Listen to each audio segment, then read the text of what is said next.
Como bien decía Sabino, Wärtsilä es una compañía finlandesa que tiene más de 180 años, obviamente no fabricando motores solamente, o sea, se originó como un astillero y luego distintas equipos de la industria, y en los últimos años, en los últimos 40 o 50 años, se ha dedicado a la fabricación de motores.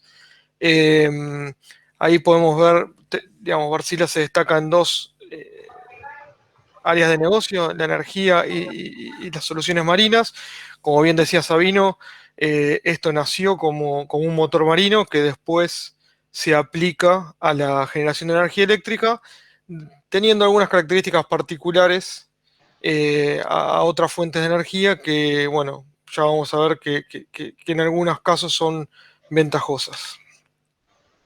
Entonces, cuando empezamos a comparar los motores Wärtsilä o los motores de mediana velocidad, por decirlo en forma genérica, puede ser Wärtsilä, puede ser MAN, puede ser Caterpillar, hay distintos fabricantes en el mundo que se dedican a a este segmento. Estamos hablando de máquinas que tienen un tamaño y un peso bastante más amplio o más grande el de los motores high speed, o como nosotros llamamos high speed, o los motores de 1500 RPM que estamos acostumbrados a ver que en un barco pueden tener una aplicación de un propulsor, un generador de a bordo o incluso un grupo electrógeno.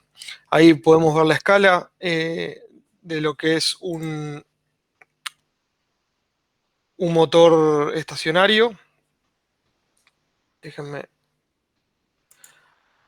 Un motor estacionario de 1500 RPM, estamos hablando de una máquina que pesa 15, 18, 20 toneladas, una máquina y tiene una potencia, digamos, por unidad de 1.5 megawatts. Esto obviamente puede ser mecánico o eléctrico, depende de qué tenga asociado al volante. Un motor de mediana velocidad, como puede ser un modelo 50 SG, que es una máquina de 18 mega, o sea, 18.000 kilowatts, y son máquinas de 300 toneladas. Y, por ejemplo, una turbina heavy duty, que es una máquina de 280 toneladas, estamos hablando de un tamaño similar al de un motor, pero en una turbina estamos hablando de 128 mega en una sola máquina. Y, y un factor importante a destacar es la eficiencia de cada uno de estos elementos, ¿no? Un motor de mediana velocidad está en el orden del 40% de eficiencia, un motor de alta velocidad, un motor de mediana velocidad hasta en el orden puede llegar a los 50% de eficiencia, y un motor de una turbina de gas está en el orden del 34 si es una heavy duty, y si es una aeroderivativa puede llegar a 40.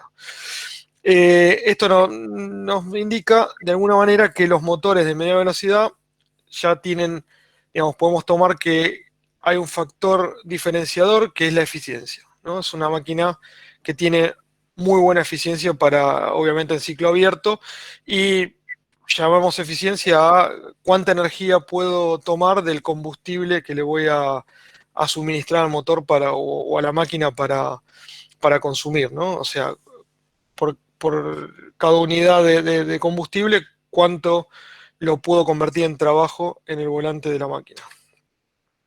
Entonces, si vemos un poco la evolución de la tecnología, desde los 60, digamos, en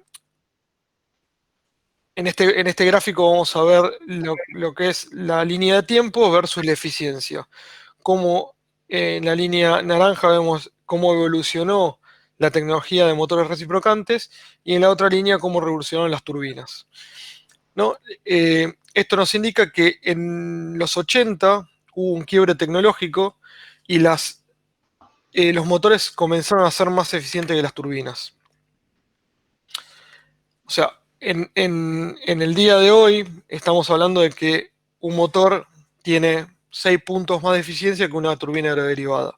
Obviamente la turbina tiene después la posibilidad de hacer un cierre de ciclo, de tomar los gases de escape, captar toda esa energía que uno está perdiendo al medio ambiente, y utilizarla para generar vapor, y así en una turbina de gas, en una turbina de vapor, poder generar aún más potencia y genera un gran salto de eficiencia. Pero más adelante vamos a ver las diferencias. Entonces, bueno, si comparamos en términos de números a los motores de media velocidad con los motores de alta velocidad, es decir, una máquina como puede ser la máquina Wärtsilä frente a una máquina de 1500 RPM, acá yo elegí dos casos particulares, que es, por ejemplo, el Wärtsilä 18B50SG frente al Caterpillar G3520, que es el motor a gas para generación más grande que tiene Caterpillar, en motores de 1500 RPM. Entonces estamos hablando de 18 cilindros en B contra, perdón, acá hay un error, es 20 cilindros en B, no 50. El último número, este 20, indica la cantidad de cilindros. Y en el caso de Wärtsilä, los dos números de adelante indican la cantidad de cilindros. Velocidad de giro, en el caso de Wärtsilä, estamos hablando de 500 RPM, por eso se llama motor de mediana velocidad, siendo los de baja velocidad los motores dos tiempos que se utilizan mucho en la industria naval y giran alrededor de las 100 vueltas aproximadamente, dependiendo de la aplicación. Pero no son máquinas que se utilicen en el mercado de la generación de energía eléctrica, y cada vez más, por una cuestión de eficiencia, la industria naval está yendo al motor de mediana velocidad y dejando un poco de lado el motor de baja velocidad por un tema de costos y de eficiencia. Entonces estamos hablando de una máquina de 500 RPM, mientras que la máquina de alta velocidad es de 1500 RPM. Si vamos a potencia por unidad por cada una de las máquinas, estamos hablando de 18.440 kilowatts contra 1.966 kilowatts. Es decir, el equivalente sería que 10 máquinas G3520 equivaldrían a una máquina 18B50SG en términos de potencia. Y acá viene un factor importante, la eficiencia. El motor Wärtsilä tiene una eficiencia del 48%, o el motor de mediana velocidad, esto es una característica de todos los motores de mediana velocidad, número más, número menos, está en el orden del 40 y pico por ciento, de 45 por arriba, y un motor de alta velocidad está en el orden del 39, 40, 42% puede ser el motor más eficiente. Diámetro de cilindro, estamos hablando de 500 milímetros de diámetro de cilindro, o sea, 50 centímetros, contra 17, que es el motor Caterpillar, ¿no? Estamos hablando de un... que acá en la definición del modelo lo vemos como B50SG. La cilindrada, estamos hablando que una máquina de mediana velocidad tiene 2000 litros de cilindrada y una máquina de alta velocidad tiene 86 litros de cilindrada. O sea, acá estamos viendo una diferencia muy grande, o sea, son máquinas mucho más grandes. Y ahora la vamos a ver en términos de peso, ¿no? O sea, en términos de pesos y medidas en general, ¿no? Estamos hablando de una máquina de 18 metros por 4 metros de ancho por 6 metros de alto, cada máquina de mediana velocidad, mientras que una máquina high speed o de alta velocidad está en 6 metros por 1 metro por 2 metros, por 1,80, digamos, de ancho, por 2 metros 20 de largo.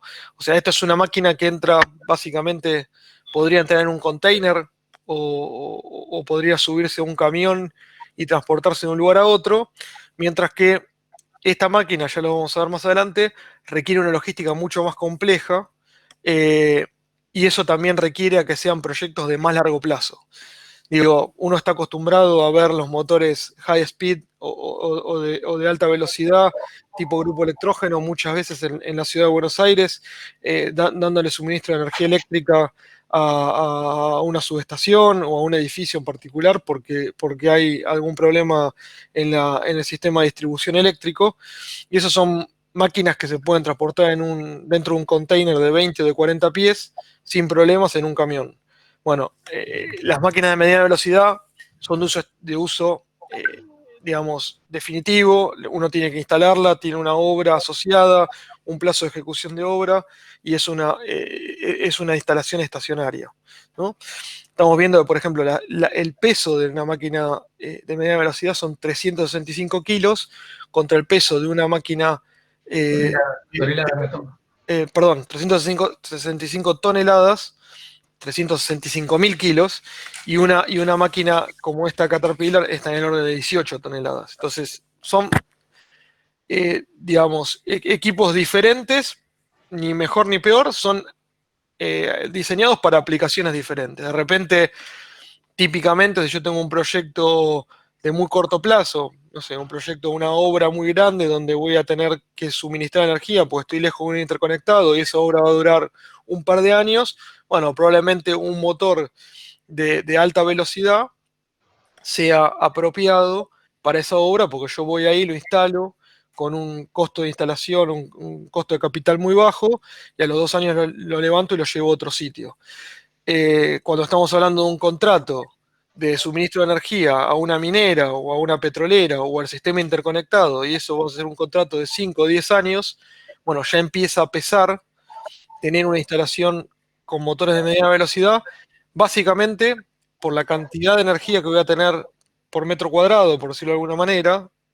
Voy a tener mucho más potencia centralizada, y por otro lado, por la eficiencia, ¿no? Cuando uno empieza a hacer los cálculos del ciclo de vida de la planta y ve, no sé, una eficiencia de 48% frente a 39%, eso se traduce en costo de combustible, menor costo de combustible, eh, y un beneficio para este tipo de tecnología. Entonces, no, acá no hay ganadores y perdedores, hay distintas soluciones tecnológicas y distintas aplicaciones. Lo mismo va a pasar con las turbinas, que vamos a ver más adelante. Entonces, si vamos a las distintas tecnologías que desarrolla Wärtsilä, porque ese es otro factor importante, los motores de mediana velocidad generalmente pueden quemar distintos tipos de combustibles, cosa que los motores de alta velocidad no lo pueden hacer. O sea, generalmente una máquina de 1500 RPM está diseñada para quemar diésel, gasoil en especificación, un gasoil definido, con un estándar definido, que es básicamente el mismo que uno puede usar en un vehículo terrestre, ¿no? O en un motor vehicular. O gas natural en especificación o más o menos en especificación, que sería este rango que vemos acá, ¿no? C2, C1, C2. Entonces, este gráfico es muy interesante porque acá vemos todas las soluciones que Wärtsilä ha desarrollado y que más o menos todos los fabricantes de motores de mediana velocidad han desarrollado, porque es el área de competencias que tienen estas tecnologías. Digo, hablo de de todas las marcas porque digo, no quiero sesgar la presentación solo a lo que hace Wärtsilä, sino que más o menos todos los proveedores de motores de media velocidad tienen las mismas, pueden quemar más o menos los mismos combustibles. Y acá lo que vamos a ver es, por ejemplo, el rango de combustible que puede quemar una turbina de gas. O sea, una turbina de gas podría quemar C2, C1, C2, o sea, etano, metano, etano, y no mucho más que eso. Hay turbinas de gas que son dual fuel, es decir, podrían quemar gas natural en especificación, que es este rango, y diésel en especificación. Para aclararlo, LFO es Light Fuel Oil, es un diésel o un gasoil nuestro, y HFO es fuel oil básicamente, es Heavy Fuel Oil, para que lo tengan presente. Entonces, Wärtsilä tiene distintos tipos de motores. El SG, que es Expert Ignition, es una máquina ciclo Otto. El combustible principal es el gas y tiene una presión de gas de entrada de 6 bar aproximadamente. Después vamos a entrar en detalle en los distintos principios de funcionamiento. El Dual Fuel es un Otto también cuando funciona en gas, que tiene un piloto que lo que hace es encender la mezcla en lugar de tener una chispa como un motor Otto convencional, utiliza un piloto de diésel para encender la chispa, para encender la mezcla. Y el ciclo, y en el caso de funcionamiento en diésel, funciona como un ciclo diésel.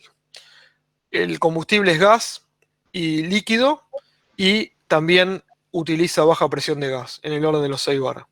El tema de la baja presión es importante porque en el caso de las turbinas estamos hablando de que estamos necesitando 35, 40 bar de entrada, lo que implica tener en muchos casos tener una planta compresora para poder elevar la presión del gasoducto a la necesidad de la turbina. Entonces, es muy importante en la tecnología de este tipo de motores y esto es un factor, digamos, que se mantiene constante tanto en el motor de mediana velocidad como el motor de alta velocidad. La baja presión de entrada de gas. Luego tenemos una tecnología desarrollada que se llama GD, gas diésel. Eh, a diferencia básicamente del dual fuel, es una máquina dual fuel, pero que puede mezclar dos combustibles a la vez. O sea, puede mezclar el combustible gas y el combustible líquido al mismo tiempo. Ya vamos a ver cómo funciona esto. Y esta máquina necesita un compresor de gas, ya que el gas de entrada tiene que entrar a 350 bar. Es una presión importante. Este es un motor que se aplica mucho en el mercado de oil and gas, donde uno puede tener distintas composiciones y la máquina se tiene que adaptar a las distintas composiciones en función del momento y de la producción del yacimiento. Y el motor LG, Liquid Gas, que es un motor de última generación, que está basado en una máquina diésel y puede utilizar lo que nosotros llamamos Ultra Low Viscosity Fuels. Estos son los eh, condensados de un proceso de producción de gas o de crudo, que es un componente bastante volátil y hemos desarrollado una tecnología que permite utilizar este combustible. Básicamente lo que hacemos es a un motor diésel, a un Wärtsilä 32, se le agregó un sistema de command rail con dos bombas de muy alta presión que toman esos ultra low viscosity fuels, o sea, esos condensados, y los comprime a una presión tal que los puede inyectar en la cámara de combustión como si fuera un combustible líquido. Eso permite quemarlo como un combustible líquido. Entonces, un poco en la gráfica lo que podemos ver es los distintos rangos de trabajo de las distintas tecnologías. Como dijimos, tenemos el SGL, que es el Spark Ignition, ciclo Otto, encendido por bujía. Es una máquina que puede quemar desde gas natural, metano puro, hasta LPG en especificación. Entonces, cualquier proyecto que esté en ese rango puede aplicar esa máquina. Dual Fuel es una máquina que puede quemar o gas natural o combustible líquido. Entonces, el rango de gas por ahí es menor, necesito un gas natural en especificación, como puede ser el de los gasoductos de nuestro país o de otros países, pero digo, un gas que esté, digamos, tratado y en especificación. Y luego, en el caso de que no tenga gas, por una restricción o por precio, en el caso de hay países donde el precio del gas es estacionario, entonces llega un punto donde no me conviene utilizar gas, puedo utilizar combustible líquido. En Argentina tenemos varias plantas instaladas con motores dual fuel y dependiendo del momento del año y del requerimiento de Camesa, la máquina quema gas natural o quema fuel oil, por ejemplo, HFO. Pero esa máquina podría quemar diésel también. Sí, Permíteme, lo que vos estás diciendo entonces es que esta tecnología puede quemar cualquier hidrocarburo, salvo esos que están en el medio, que son los nasténicos seguro, pero desde exactamente. gas hasta un combustible súper pesado, con una cadena larga, lo puede quemar sin ningún problema este tipo de motores. Exactamente. Hemos tenido experiencias con estas máquinas quemando crudo pesado, eh, digamos, directamente, sin refinar. Uno dice, pero ¿cómo voy a quemar crudo? Bueno, en algunas aplicaciones, por un tema de ubicación logística y demás, bueno, es conveniente quemar el crudo. Esta máquina lo podría quemar. Pero básicamente, digamos, todo este rango de diésel, digamos, de gasoil entre C13 y C18, y fuel oil casi hasta un bitumen o un asfalto. Esto ya es algo que Muy, muy pesado. Otra muy pregunta. pesado.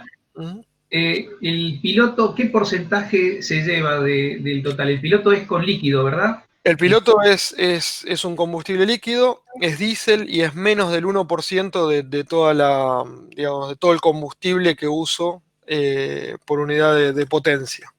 O sea, es menos del 1%. O sea, es muy marginal en el caso del dual fuel. ¿Tenés alguna idea comparado con los motores MAN? ¿Vos decís el consumo En del cuanto piloto? a la mezcla, Martín es el que preguntó, ¿no? Martín. Está más o menos en el mismo rango. Hay alguna diferencia en el principio de funcionamiento del motor dual fuel de MAN y de Wärtsilä, pero están más o menos en el mismo rango de consumo. Esta es una máquina bastante estándar. Digamos, tanto el diseño de MAN como el diseño de Wärtsilä es bastante parecido. O sea que el porcentaje es equivalente más o menos a Sí, lo que sería el motor de MAN, correcto. sí, Gracias. aproximadamente un 1% de combustible piloto. Ok, En el gracias. caso del GD, por ejemplo, el combustible piloto que también usa está alrededor del 5%.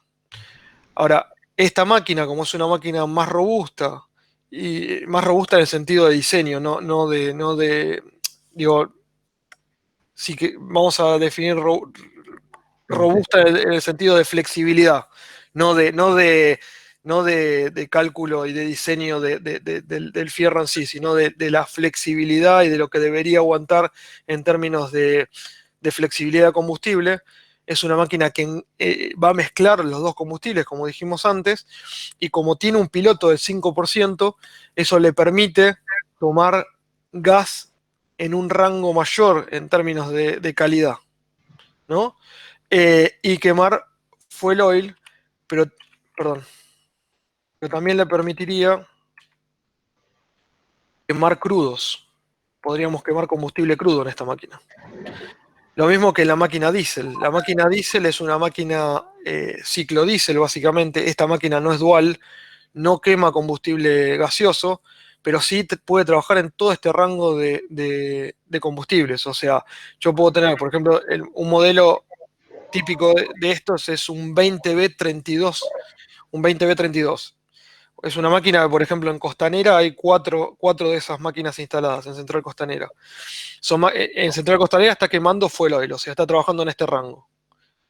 Pero también en una aplicación petrolera, por ejemplo en Ecuador o en Colombia, tenemos de estas máquinas quemando crudo, o sea, trabajando en este rango.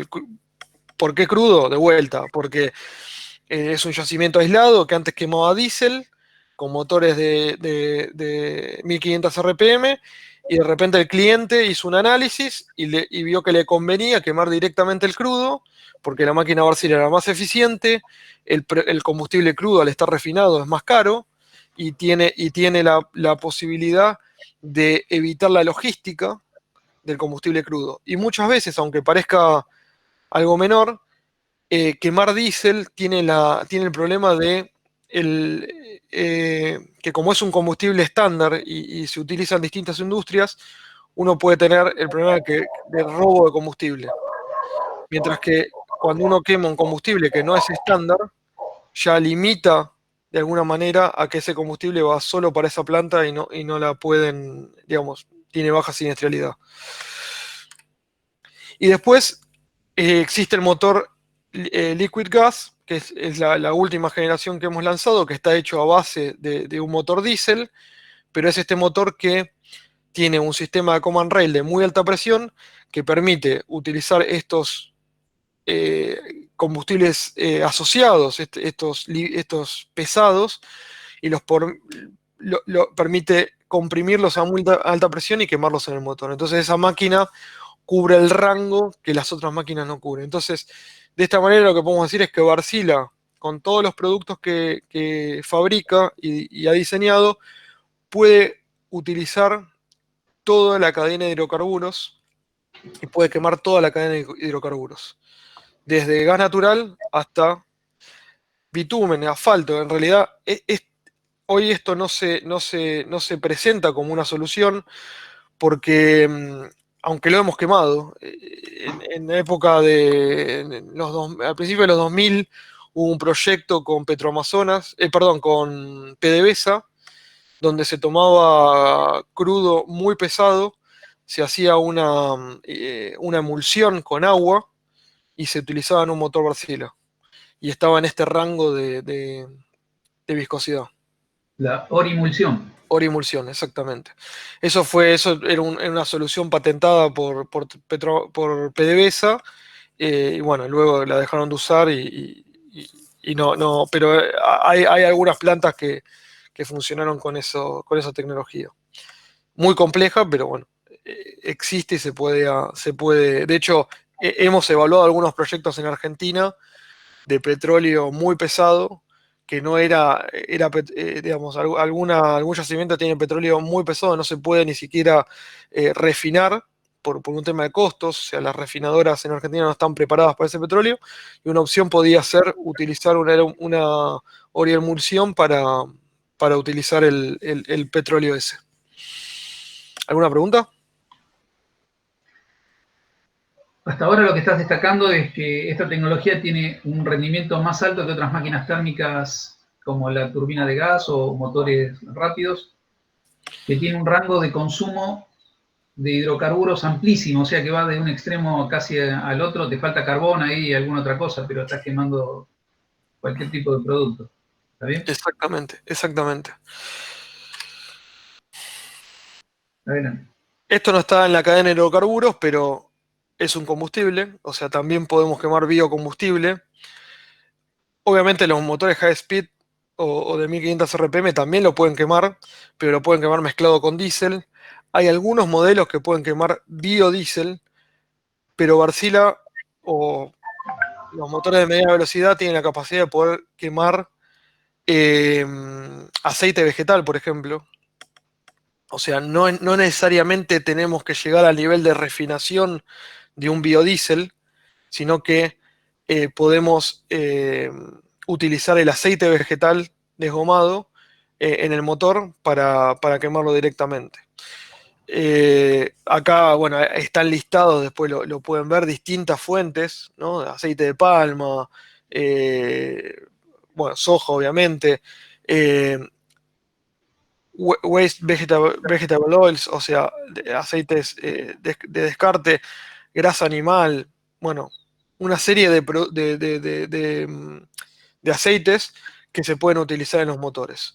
Por ejemplo, en Italia hace unos años hubo una licitación y Wärtsilä instaló 807 megawatts en 40 plantas, 76 motores, utilizando aceite de palma.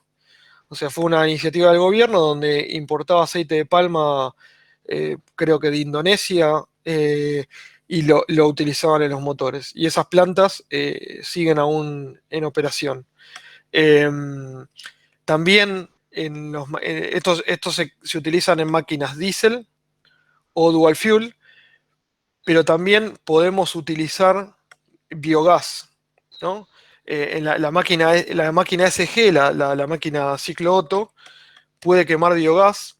La realidad es que el biogás, por una cuestión de procesos, de la cantidad de biogás que puedo generar con un biodigestor, eh, a veces es pequeña, entonces las máquinas Wärtsilä son demasiado grandes para la aplicación, y en el biogás se aplican mucho máquinas de baja velocidad, de alta velocidad, de 1500 RPM. El caso de, por ejemplo, en Argentina hay dos proyectos emblemáticos en el SEAMSE, en el relleno sanitario, ahí al costado del Camino del Buen Aire, donde se instalaron dos plantas, una con motores Caterpillar G3520 de 15 mega y otra con motores Jenbacher J420, creo que esa planta es de 10 mega, que queman combustible, queman biogás que produce el relleno sanitario. O sea, el relleno sanitario tiene todo un sistema de captación de biogás, ese biogás se trata y se utiliza en los motores Caterpillar y en los motores Jenbacher. El tema ahí es que para 15 mega, Wärtsilä podría instalar dos motores, ¿no? Dos motores de 8 mega aproximadamente. Entonces, llega un punto donde cuando tiene que hacer un mantenimiento de una de las máquinas, se queda así la posibilidad de vender energía porque el módulo es demasiado grande. Entonces, por eso, como la producción de gas es baja, siempre se tiende a ir a la modularidad, que eso permite tener mejor confiabilidad, y en el caso de parar la planta por mantenimiento no paro una unidad demasiado grande, paro unidades de menor tamaño que me permiten seguir vendiendo energía a la red. Por esa razón, en biogás casi siempre se utilizan máquinas de 1500 RPM porque son módulos más chicos que permiten mayor modularidad, básicamente. Y la producción de biogás casi siempre es más baja, o sea, no tiene un gran volumen, son plantas de 8, 5, 8, 10 megas más o menos. ¿Hay alguna diferencia en el rendimiento de los motores entre operar con un biodiesel o el aceite directamente sin ningún tipo de proceso de transesterificación ni nada? ¿Hay alguna diferencia de rendimiento? Y lo mismo para el tema de gas y de biogás, gas natural de red y de biogás. Sí, obviamente va a depender de cada caso. En el caso del biodiesel hay alguna merma en el rendimiento, pero en el orden del 1%, 2%, no más que eso. Obviamente la máquina se ajusta, y se hace cuando se comisiona la máquina, se ajusta para ese combustible en particular. eh, y se le trata de sacar la mayor potencia y la mayor eficiencia. En potencia no tienen derrateo prácticamente cuando utilizo aceite vegetal, pero sí pierdo algo de eficiencia. Y en el caso del biogás sí, también tiene alguna merma en la eficiencia.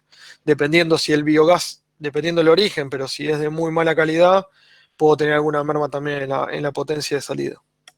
Ok, gracias. Bueno, acá lo que podemos ver en este slide es algunos ejemplos de motores típicamente utilizados en el mercado eléctrico, perdón, eh, tanto en máquinas SG, o sea, Spark Ignition o ciclo Otto, como máquinas Dual Fuel, ¿no? Ahí estamos viendo cada módulo, como decíamos antes, ¿no? En el caso del biogás, son máquinas de un porte bastante alto, ¿no? 10 mega, 18 mega, el Dual Fuel de 10 mega y el Dual Fuel del 50 Dual Fuel que son 16 mega. Son máquinas de potencia muy alta por unidad, lo que permite gran modularidad si voy a potencias instaladas altas, pero cuando tengo una demanda muy baja, como puede ser un proyecto de biogás, o incluso, por ejemplo, una minera, donde por ahí tengo 10 mega, bueno, muchas veces no conviene instalar una máquina sola de 10 mega, conviene instalar módulos de 1500 RPM, de manera que la modularidad me permite tener mayor eficiencia. ¿No? Porque si no, vamos a un ejemplo, una minera que está desconectada al sistema interconectado y va a generar de forma aislada. Si yo tiene una demanda de 10 mega, instalo un motor de 10 mega, cuando paro ese motor, ya sea por una falla o por mantenimiento, no tengo cómo suministrar energía a la mina. Si tuviera dos motores, tengo el 100% de backup, ¿no? De respaldo. En cambio, si voy con motores de 1500 RPM, por decirlo, de 1.5 mega, bueno, voy a instalar por ahí 8 motores e instalo uno o dos más que estén en reserva fría para el caso de que cuando mantengo o una máquina sala de servicio por un problema técnico, bueno, tengo dos máquinas más de respaldo.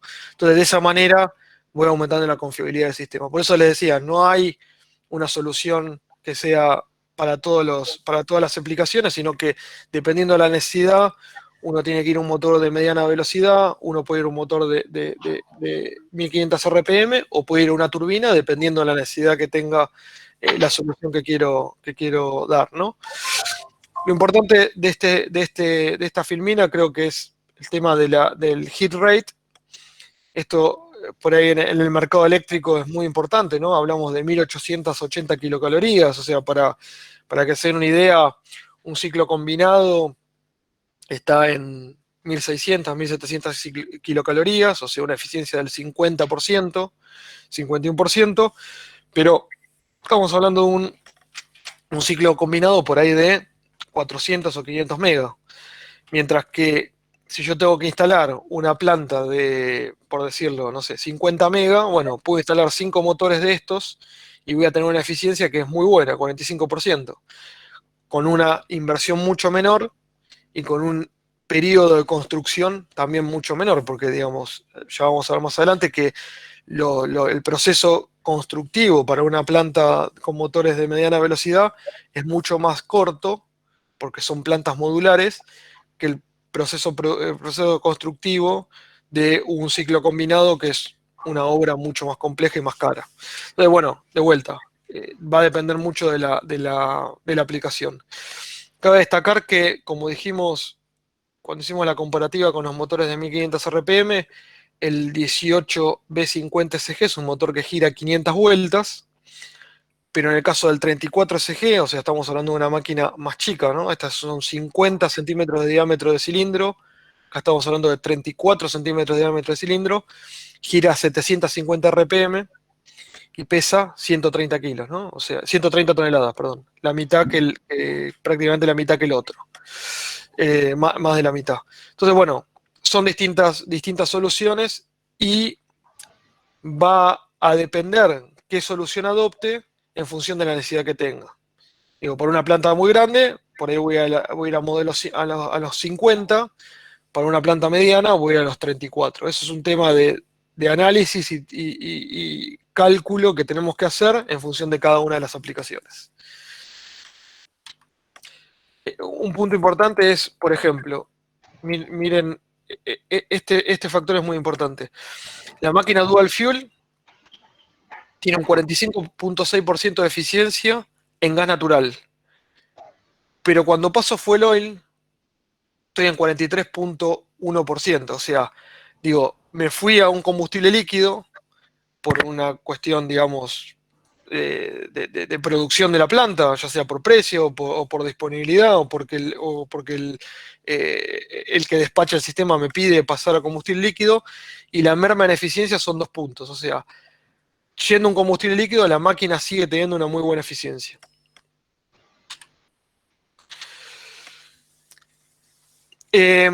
Respecto, como vimos antes, digamos, en los últimos años evolucionó mucho la tecnología, y este gráfico muestra un poco cuánto se ganó de eficiencia en los últimos 20 años, en particular para un motor, ¿no? O sea, tomamos un motor, la línea 34, y si vemos acá, la eficiencia mejoró 11% en 20 años prácticamente.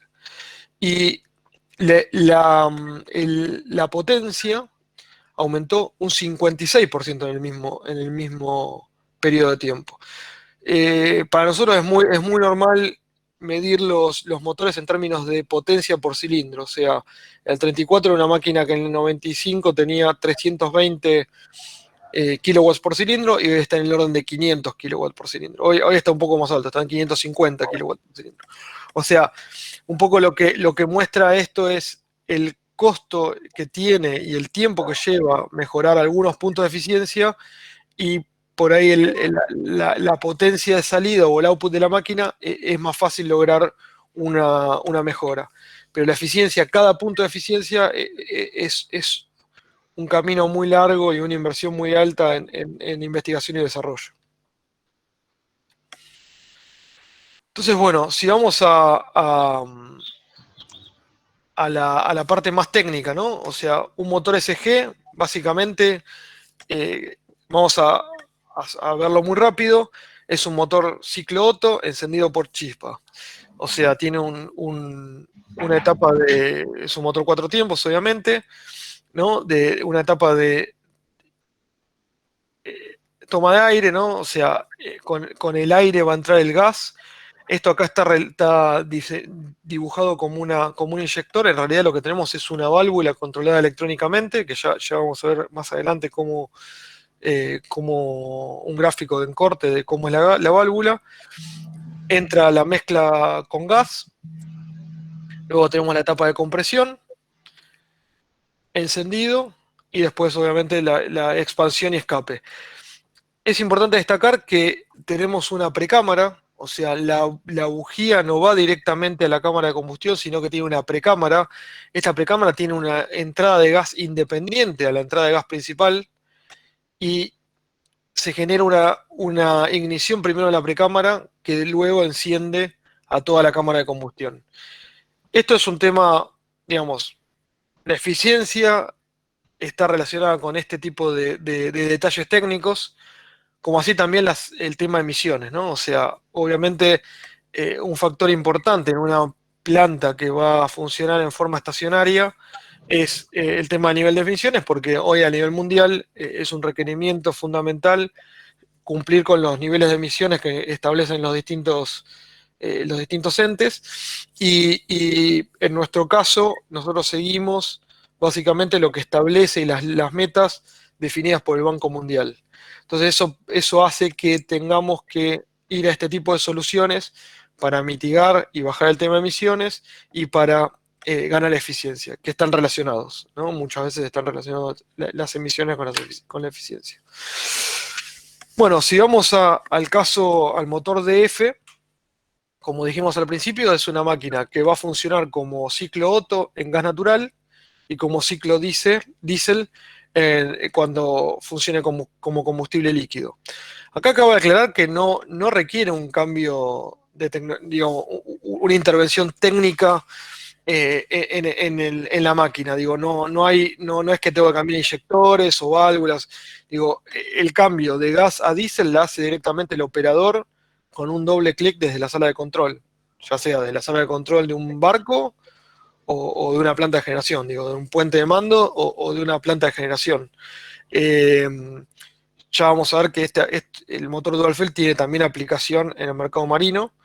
Pero digo, lo que me gustaría aclarar que es una decisión del operador cuando cambia de un combustible a otro. Obviamente hay una rutina, no es que solamente hago doble clic y listo, sino que cuando paso de combustible gas a líquido puedo pasar directamente. Cuando paso de líquido a gas tengo que bajar la potencia al 80% y ahí pasar de un combustible a otro y la máquina sola va a rampear al 100% nuevamente con el combustible gaseoso. Pero digo, no es que tengo que parar la máquina, intervenirla, cambiarle tal o cual cosa y eso lleva tiempo o dejar la máquina indisponible por un tiempo para hacerlo.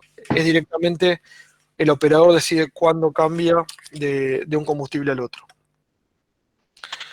Bueno, entonces el ciclo Otto, como dijimos antes, básicamente no hay cambio. La diferencia está en que no tiene una bujía, sino que tiene un inyector piloto, como bien aclaraba Sabino el otro día, perdón, hace unos minutos. Tiene un inyector con un sistema Common Rail que administra una proporción muy mínima de diésel. Entonces, en la etapa de compresión, cuando llega al punto muerto superior, el pistón se inyecta el diésel y por la presión que tiene la cámara con el gas, ese diésel se enciende y eso genera la ignición de toda la mezcla de gas y combustible y gas, de gas y aire, ¿no? Entonces, básicamente es un ciclo Otto donde en lugar de tener una chispa tengo tengo un inyector piloto que inyecta la mezcla. En el caso en el modo diésel, si yo cambiara al modo diésel, supongamos que esta máquina va a funcionar a fuel oil, bueno, en lugar de utilizar una chispa, va a utilizar un inyector de fuel oil y es una máquina que funciona por compresión como una máquina diésel. Es importante destacar que el inyector de piloto y el inyector de combustible backup o fuel oil son inyectores diferentes. O sea, tengo un inyector para el modo de funcionamiento en combustible líquido y un inyector separado, que es el inyector que voy a usar cuando funciona en gas como combustible, como piloto para encender la mezcla.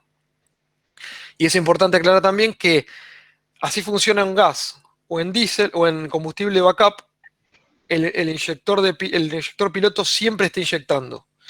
Porque si hemos comprobado, esto fue un tema de aprendizaje, ¿no? De la tecnología, hemos comprobado que si yo por un periodo de tiempo estoy utilizando la máquina con combustible líquido y no utilizo el inyector piloto, cuando quiero pasar a gas, ese inyector termina dañándose porque no se utilizó. Entonces siempre está inyectando piloto para que ese inyector esté en operación todo el tiempo y no se dañe. Sí, Gastón, perdóname, algo comentaste recién sobre el tema de emisiones.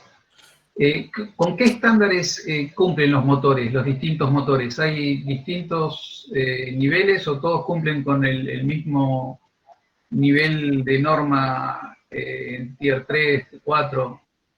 Bueno, sí, ahí lo que, digamos, en lo que es generación de energía eléctrica, plantas estacionarias, el Banco Mundial define los estándares de emisiones en función del combustible y en función de la cantidad de horas de despacho. Entonces, ahí cumplimos con lo que requiere el estándar, el Banco Mundial. Obviamente hay países que tienen sistemas, digamos, restricciones mayores. Entonces, hay lugares, como por ejemplo en algunos estados en Estados Unidos, que tenemos que utilizar catalizadores de urea, que inyectan urea para disminuir el nivel de emisiones.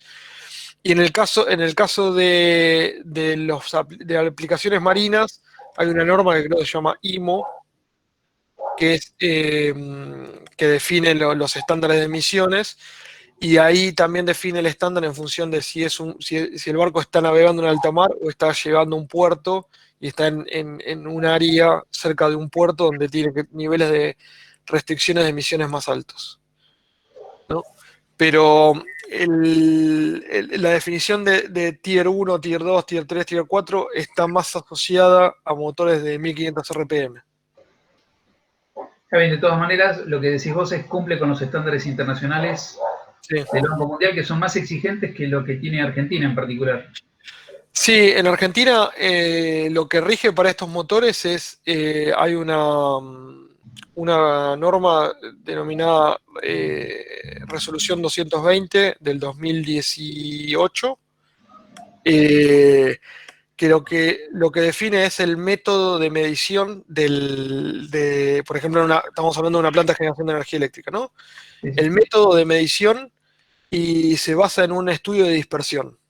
O sea, lo que haces es un modelo de dispersión de la planta en función y eso va a depender de cada instalación, porque depende de dónde esté instalado, en qué ambiente, cómo van a ser los vientos de ese área.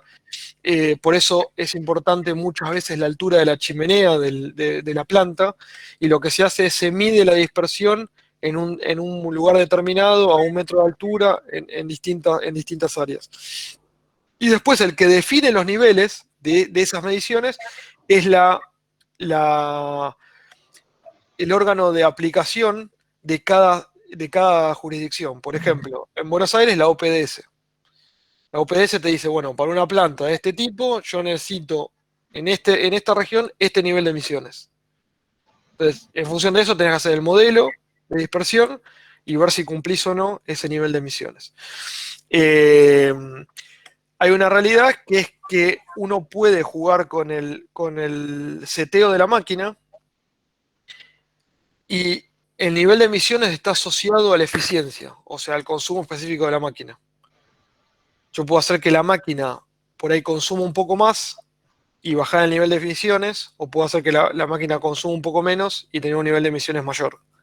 Entonces, siempre eso es un ajuste que tiene que hacer también se hace en la etapa de commissioning, que dependiendo, en realidad se hace en la etapa de ingeniería, ¿no? Dependiendo del nivel de emisiones que voy a tener o que voy a requerir, defino qué ajuste va a tener la máquina, qué eficiencia voy a tener y qué consumo voy a tener. Déjame que le responda a Martín, que comenta que el límite es de 0,5% de azufre en combustible. En lo que hace a generación a estos motores que se están aplicando para uso estacionario, la provisión de combustible se hace a través de una empresa que es Camesa, que es la administradora del mercado y operadora del sistema eléctrico, y la especificación que tiene no supera el 0,2%, o sea que estamos muy por debajo de los límites admisibles por estos motores y estas condiciones de estándares. Adelante, Gastón. Sí, hay que tener en cuenta también que en términos de resoluciones hay una resolución que aplica solo para motores de 1500 RPM y una que aplica para motores de media velocidad. ¿no? Cuando fueron las licitaciones de NARSA, donde se instalaron muchos motores de mediana velocidad, perdón, de alta velocidad, diésel, ahí se definió una norma aplicable exactamente a esa tecnología.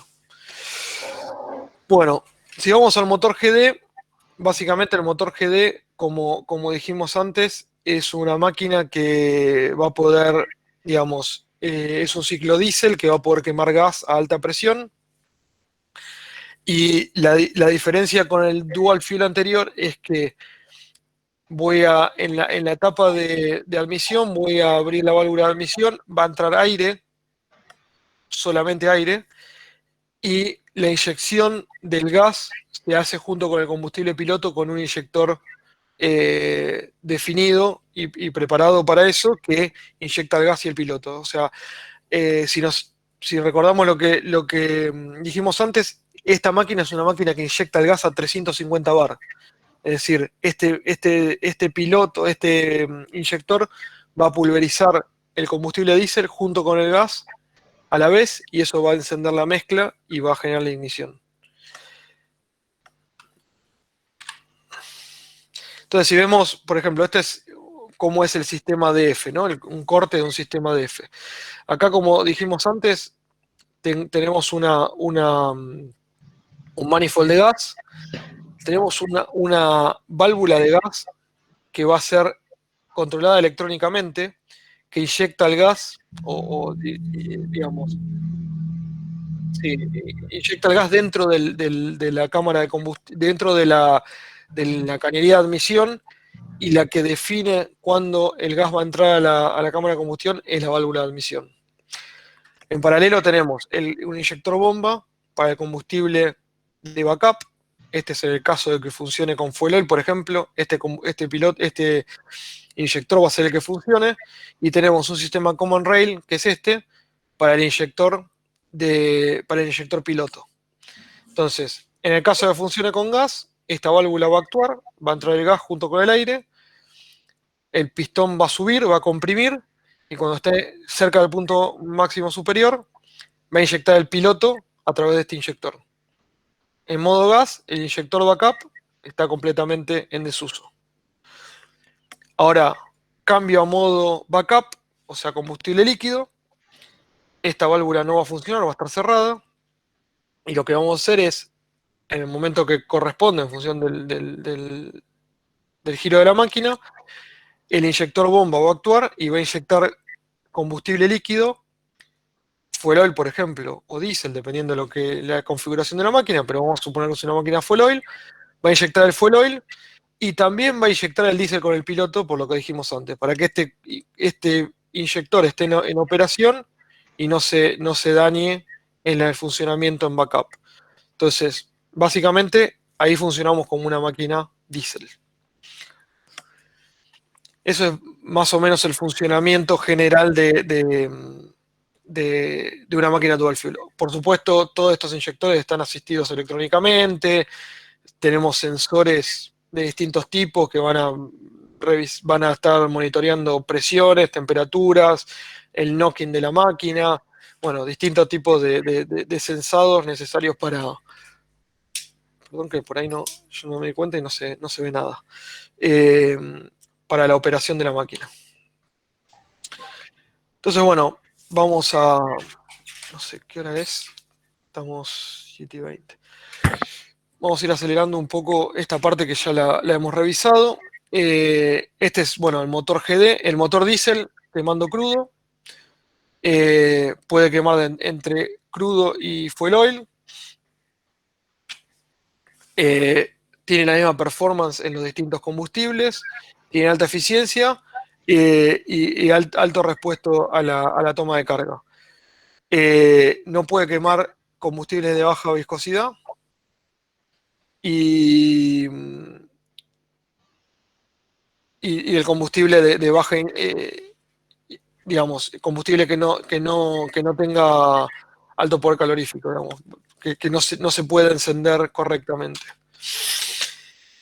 Luego la máquina GD. La máquina GD básicamente puede quemar, como puede utilizar gases como utiliza gas a 350 bar y puede quemar combustible líquido, nos permite quemar combustible de muy bajo poder calorífico inferior, menos de 36, de 20 megajoules por metro cúbico, ¿no?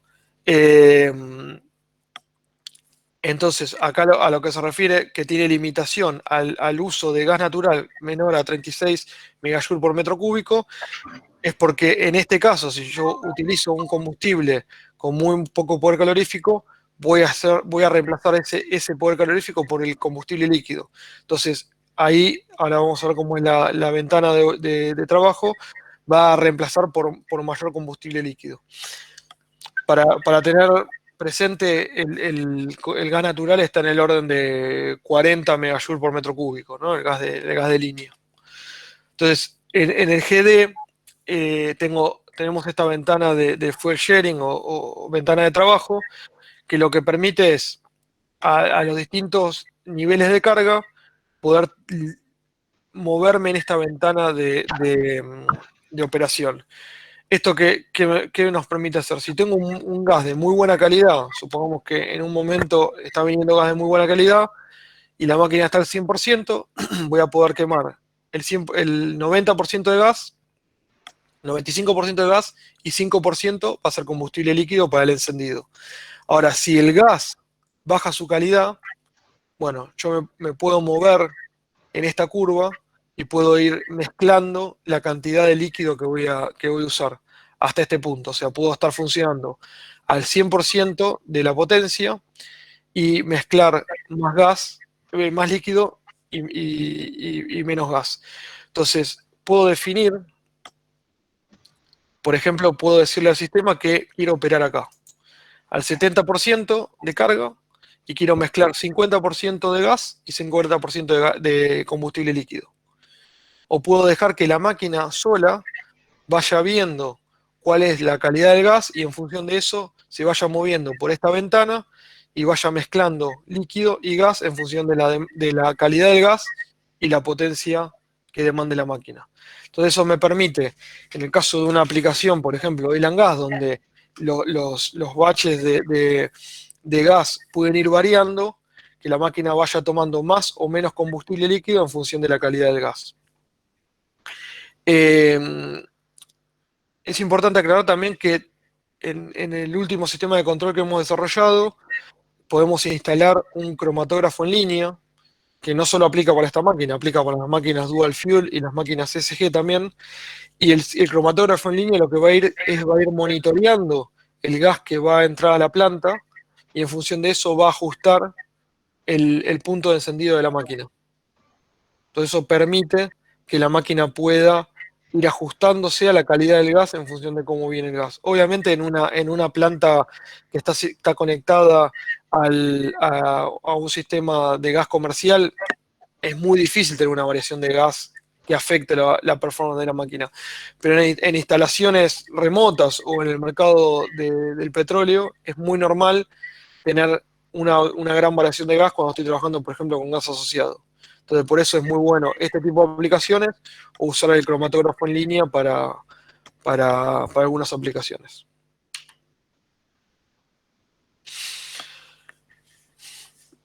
Bueno, respecto al motor LG, como dijimos antes, es una máquina de ciclo diésel, muy flexible en su rango de operación y puede quemar desde LPG hasta fuel oil prácticamente. Entonces, otra vez, dependiendo lo que tenga disponible en el sitio, bueno, puedo quemar toda la cadena de hidrocarburos. Y en el caso de que, por ejemplo, por alguna situación operativa no tengo producción de pesados o de gas asociado, o perdón, sí, de pesados básicamente, o de condensados, quise decir, lo que puedo quemar es diésel. Entonces, me permite trabajar en todo el rango y tener mucha flexibilidad a la hora de operar. Bueno, respecto a este slide lo incluí porque es muy interesante ver los tamaños, ¿no?, de las plantas. Nosotros, esta es una de las plantas más grandes del mundo con motores. Son 38 motores. Es una planta en Jordania, tiene 600 megas. Este era digamos, el render que se hizo. Y esta es la planta ya en operación, que está en operación desde el 2013.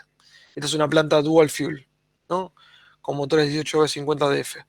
Y es muy importante tener en cuenta esto. Es una parte de la planta, 350 megas, trabajan como base de carga y 250 megas trabajan como picking. O sea, picking puede ser tanto cubrir los picos de demanda de una ciudad o de un sistema cuando la demanda crece rápidamente, o por ejemplo, hoy se están viendo aplicaciones de picking para compensar energías renovables.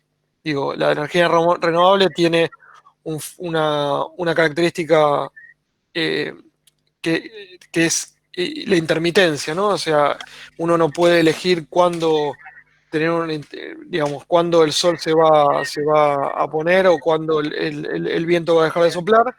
Y en muchos sistemas se está yendo a la utilización de máquinas de este tipo para compensar la intermitencia de las energías renovables. Eso ya más adelante lo vamos a ver en detalle.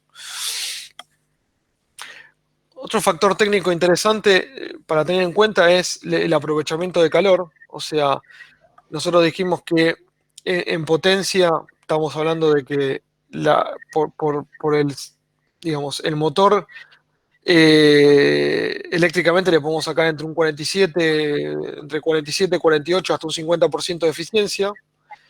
El resto es energía que se pierde en un ciclo abierto, digamos, o lo pierdo, es energía cedida al agua de enfriamiento o energía cedida al ambiente por el sistema de escape o incluso por el calor del bloque a la sala de generación. Y si con los sistemas adecuados podríamos tomar y aprovechar esa energía del combustible y reducir las pérdidas a 8% en pérdidas de calor y 1% en consumos auxiliares. Lo que nos llevaría a la eficiencia del 47%, 48% que puedo tener solo en los bornes del generador a un 91%, a un 91% de eficiencia de todo el sistema. Les cito un caso, por ejemplo, en Punta Alvear, cerca de Rosario, hay una maltería que pertenecía a Cargill que tiene instalado un motor Wärtsilä de 8 mega, dual fuel, generalmente lo usan con gas, que tiene un sistema de cogeneración. Ellos hicieron una réplica de un sistema que tienen instalado en Bélgica y sacan, digamos, de la planta, toman la energía eléctrica y toman todo el calor cedido, ya sea por los escapes y por el sistema de enfriamiento, a una corriente de aire caliente que lo utilizan para secar la malta. Y el sistema llega a una eficiencia de casi el 90%. Entonces, es una muy buena forma de aprovechar aún más el combustible, ¿no? De esa manera, obviamente, en esa aplicación puntual, ellos ahorran el gas que tendrían que utilizar para una caldera de vapor. Bueno, yendo un poco a las soluciones marinas, lo vamos a ver muy, muy, muy por encima porque no es mi especialidad, por un lado, y, y demandaría, bueno, toda una presentación bastante más detallada de las soluciones, pero digamos, 1 de cada 3 barcos que navegan los océanos en el mundo llevan soluciones Wärtsilä a bordo. O sea, Wärtsilä en ese sentido es muy, muy fuerte en el mercado marino. Para decir una idea, la mayoría de los cruceros que uno ve llegando aquí a Argentina, los MSC, ese tipo de líneas, tienen instalado a bordo una planta de generación, ya sea Wärtsilä o otro proveedor de motores, que básicamente generan energía eléctrica. Es una usina flotante y todos los sistemas son eléctricos. Entonces, por ejemplo, este es un caso podría ser una aplicación donde ya hay muchos buques que están yendo a una solución con gas natural licuado. Esto es un poco por lo que decía Sabino antes, por requerimientos medioambientales y obviamente, por un tema de economía, ¿no? O sea, es más barato en algún punto que el combustible líquido. Entonces, en esos casos, digamos, Wärtsilä puede proveer toda la solución integral para este tipo de sistemas. Tenemos los tanques de LNG, tenemos los evaporadores o evaporizadores. Los motores son dual fuel porque muchas veces navegan una parte digo, hay veces que las aplicaciones dual fuel son por temas ambientales. Cuando el barco está llegando a cierta distancia del puerto, tiene que pasar a gas y entrar a gas, pero durante la travesía marítima entre puerto y puerto lo puede hacer con combustible líquido, y en otras aplicaciones directamente es con combustible gaseoso y tiene el combustible líquido solamente de backup por si hay algún inconveniente en el combustible gaseoso. Entonces, por eso son máquinas dual fuel. Entonces tenemos máquinas dual fuel tanto para la propulsión como para la generación. El sistema de abastecimiento de combustible desde el exterior y el sistema integral de control de todos estos sistemas, ¿no?, que están en el puente. En este caso estamos hablando de un barco propulsado mecánicamente con línea de eje. Pero después tenemos otras aplicaciones, como puede ser esta, donde son máquinas dual fuel, de la misma manera que antes, pero la aplicación es prácticamente 100% eléctrica. O sea, tenemos las hélices de propulsión impulsadas eléctricamente y los thruster estos que se utilizan muchas veces para las maniobras de aproximación del barco al puerto, o maniobras muy rigurosas que tenga que hacer el capitán del barco. Entonces, todos los sistemas son provistos por Wärtsilä. Por ejemplo, ustedes habrán visto el Francisco, el barco de buquebús. Ese barco es uno de los primeros ferries, creo que es el primero en Sudamérica que utiliza LNG. Ese barco tiene una turbina General Electric, y los propulsores son Wärtsilä. Y ese barco, por ejemplo, navega de Buenos Aires a Uruguay en gas natural, y en el caso de tener algún problema con el gas natural, podría hacer la misma travesía con combustible líquido, con diésel. Bueno, ahora lo que me gustaría mostrarles un poco es la comparativa con otras tecnologías, básicamente con las turbinas, ¿no? Algunos factores que son determinantes y que podemos mostrar cuáles son las ventajas de las turbinas y de los motores en los distintos aspectos. Por ejemplo, vamos a comparar la eficiencia de una turbina frente a la eficiencia de un motor. Entonces, vamos a comparar una LM6000, que es una máquina GE de alrededor de 50 MB, con una SGT-800, que es una máquina Siemens de alrededor de 50 MB, y 5 motores 20B34CG, o sea, una planta a gas Wärtsilä con 5 motores que está alrededor de 50 MB. Entonces, lo que vemos es que en los distintos rangos de temperatura ambiente, la eficiencia de los motores se mantiene constante, desde 5 grados hasta los 45, y las turbinas son muy sensibles a los cambios de temperatura ambiente. De hecho, los fabricantes de turbina generalmente definen en sus hojas de datos la eficiencia a 15 grados, que es el punto, digamos, más óptimo y alcanzable, digamos, como temperatura de trabajo.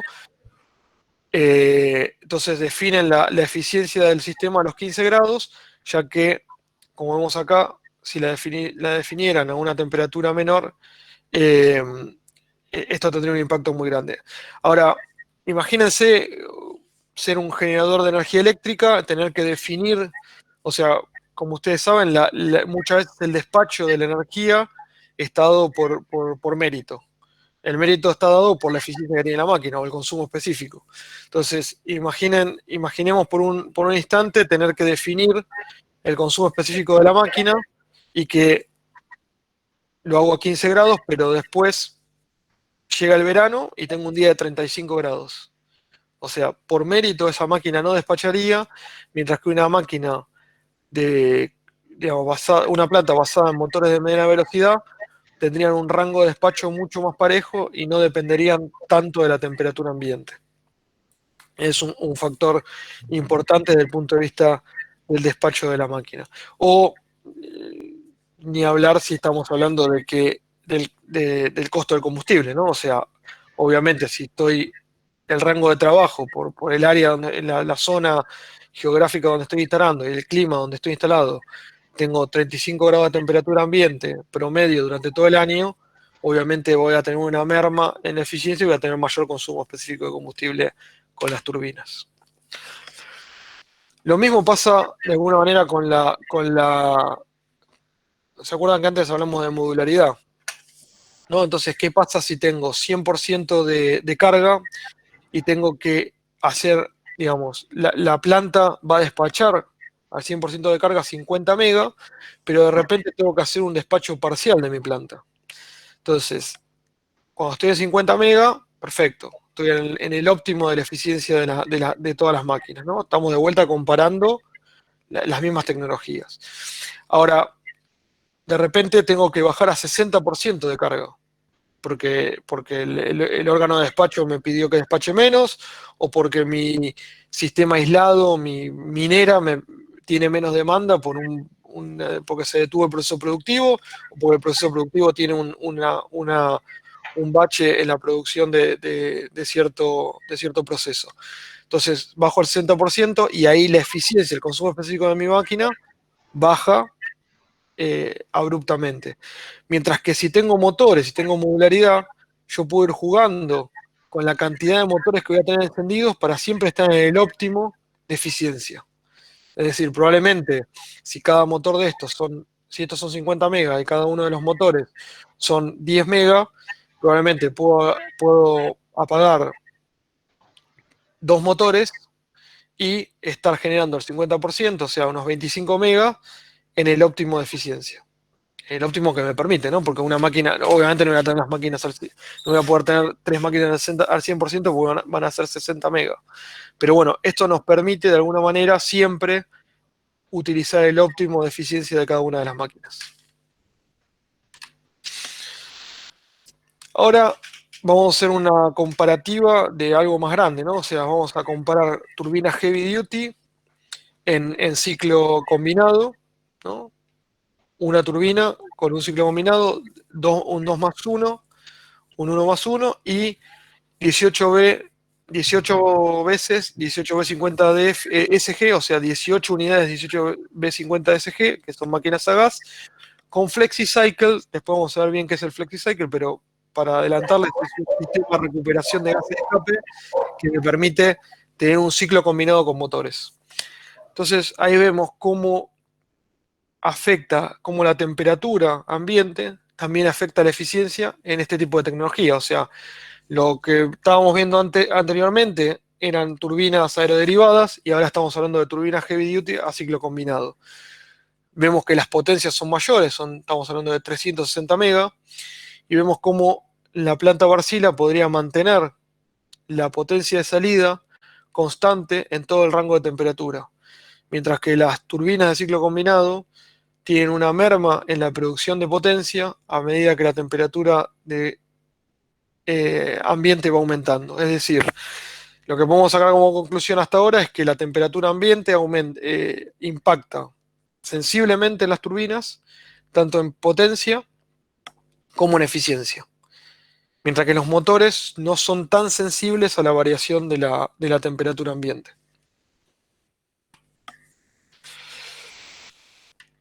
Bueno, acá lo que vamos a ver es los tiempos de arranque, que es otro factor importante a la hora de decidir y de comparar tecnologías. Entonces, si comparamos, por ejemplo, una caldera, una un sistema de carbón, ¿no? Con turbinas de vapor. Tiene una rampa de carga muy larga, o sea, yo desde que decido arrancar la planta hasta que la planta esté en operación, pueden pasar varias horas. Lo mismo con un ciclo combinado, o sea, la turbina puede entrar en ciclo abierto. Las turbinas heavy duty generalmente tienen un rango de entrada bastante largo y después digamos, para cerrar el ciclo y poder entrar en operación en ciclo cerrado, tengo que tener el vapor en especificación y eso lleva un tiempo. Luego tengo las turbinas de heavy duty a ciclo abierto, industriales a ciclo abierto. Suben, digamos, tengo un tiempo más corto de entrada en servicio. Luego tengo las aeroderivadas, que son turbinas que son bastante rápidas, o sea, en el término de 5 a 10 minutos puedo entrar en servicio. Y tenemos los motores que pueden entrar en servicio muy rápido, o sea, puedo tener el 100% de la carga en algunos casos en menos de 5 minutos.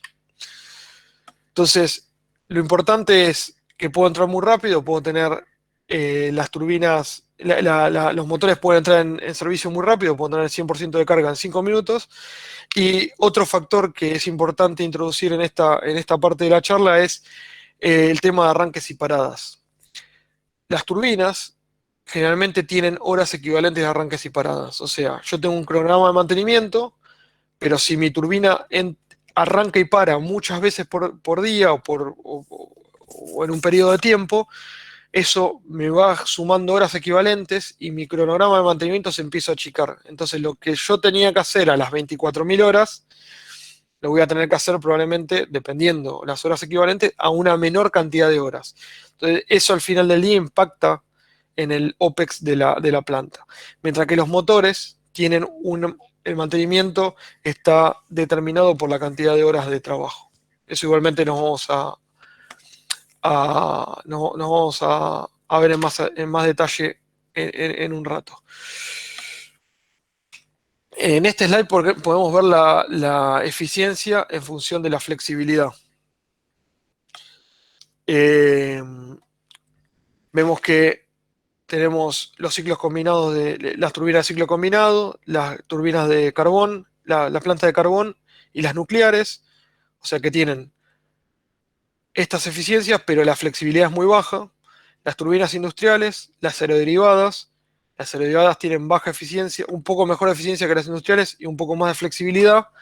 Y los motores en ciclo abierto se encuentran en este área, o sea, son muy flexibles y bastante eficientes. Y en ciclo combinados pierden un poco de flexibilidad, pero tienen mucha más eficiencia. Pero como el FlexiCycle es un ciclo combinado con motores, yo puedo comenzar en ciclo abierto y después ir a ciclo combinado y tener combinadas las dos opciones. O sea, gran flexibilidad y después pasar a gran eficiencia si voy a estar despachando como base de carga. Bueno, me voy a tener que apurar porque estamos quedándonos cortos de tiempo, ¿no? Tema de emisiones, la comparativa de una turbina frente a distintos modelos de motores. Esto es emisiones de CO2, básicamente. Las turbinas están un poco por encima de los motores en lo que es emisiones de CO2. Vamos a rápidamente la parte de operación y mantenimiento. Como dijimos antes, los motores están definidos por el aerómetro. Esto es como un auto. Cierta cantidad de kilómetros le tengo que hacer tal mantenimiento. Esto es lo mismo. Cierta cantidad de horas, tal mantenimiento. No importa si arranqué y paré muchas veces, no importa si cambié de combustible, no importa cómo operé, sino lo que importa es la cantidad de horas. Mientras que las turbinas tienen un factor que depende de las horas equivalentes de arranques y paradas y las horas equivalentes con combustible alternativo.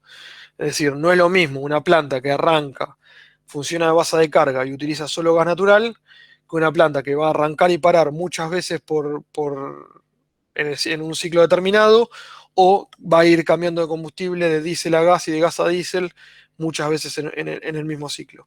Eso hace que el costo, que el mantenimiento baje, las horas de mantenimiento se adelanten, y lo que yo pensaba, por decir algo, el mantenimiento que yo pensaba hacer en las 24.000 horas lo tengo que hacer a las 12, entonces eso impacta significativamente en mi costo de mantenimiento.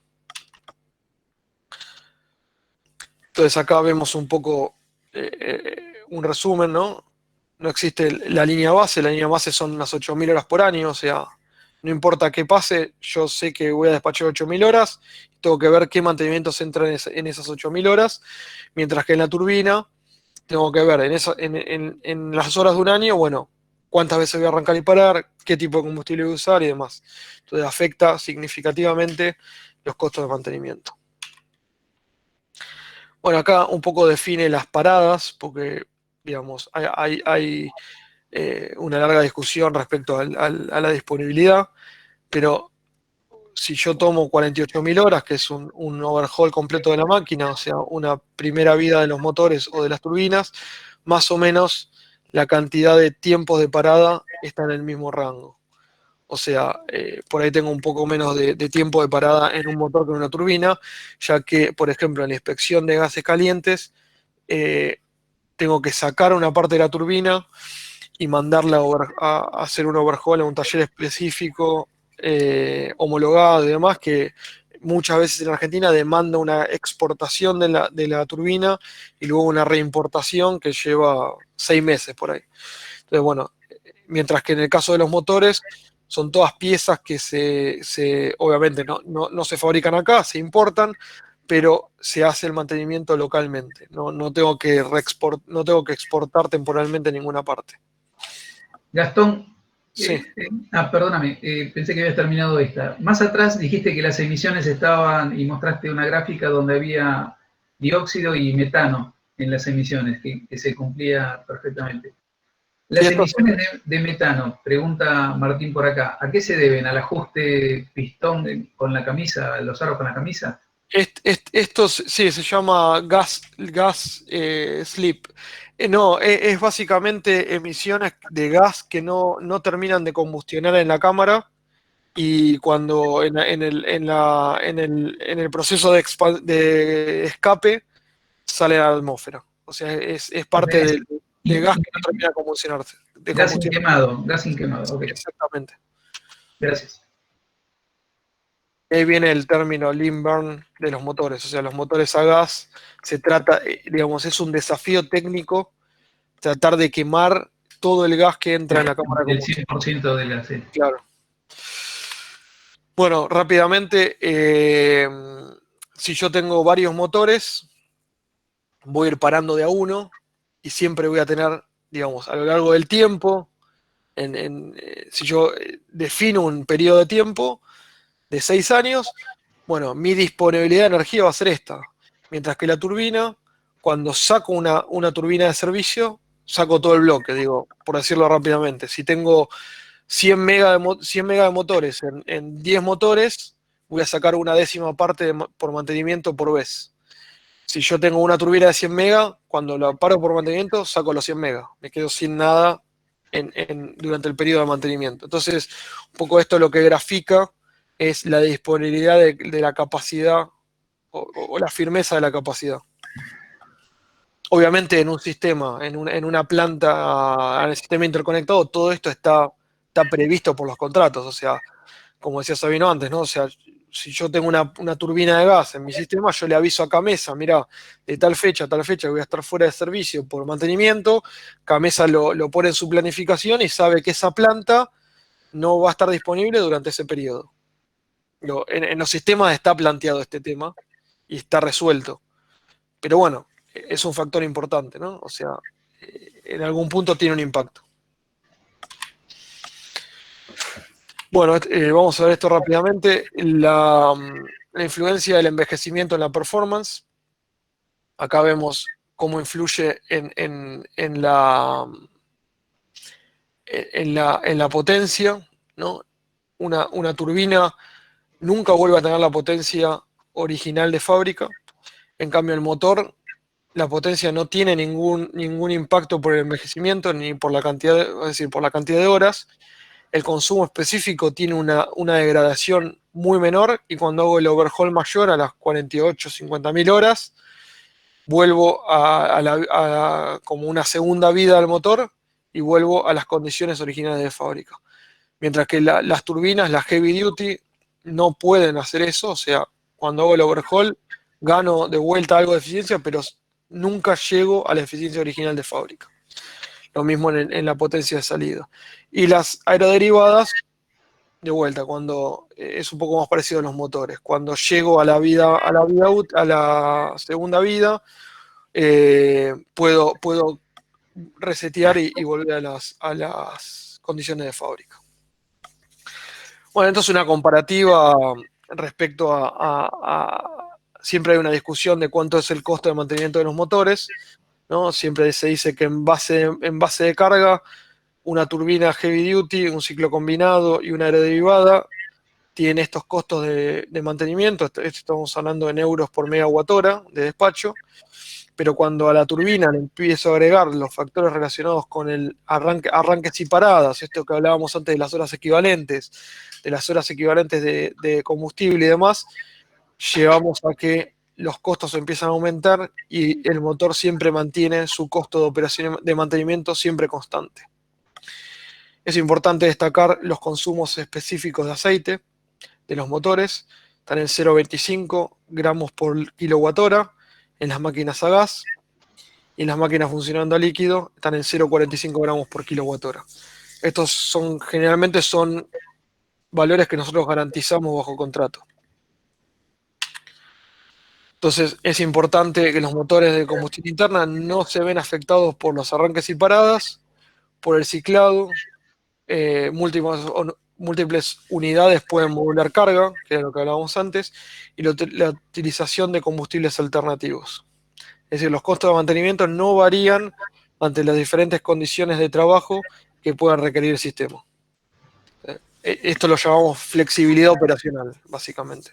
Digo, yo instalo la planta y no me importa cómo me despachen, siempre voy a tener el costo de mantenimiento igual. Bueno, esto, si quieren, después cuando circularice la presentación lo van a poder ver en detalle, pero acá está todo el proceso de arranque de la planta, ¿no? Desde el punto de arranque, cuando le doy start, todos los chequeos que hace, hasta llegar a la sincronización del sistema y ahí la rampa de carga. Entonces esto da pie para revisar cuáles son los tiempos de arranque de las distintas tecnologías. O sea, una planta con motores 50 SG puede arrancar y llegar al 100% de carga en 10 minutos o en 5 minutos. La diferencia entre uno y otro es cómo está precalentada la planta. Es decir, el motor es el mismo, lo que cambia es el balance de planta. O sea, qué accesorios y qué auxiliares voy a tener para poder llegar a arrancar y despachar 100% de carga en 5 minutos o en 10 minutos. Pero básicamente es temperatura, girado del motor, prelubricación.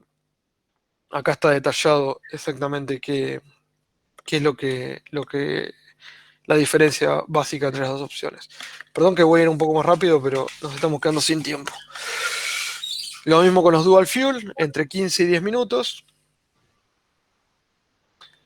Y los motores más chicos tienen mayor posibilidad de arrancar, porque son piezas móviles más livianas, ¿no?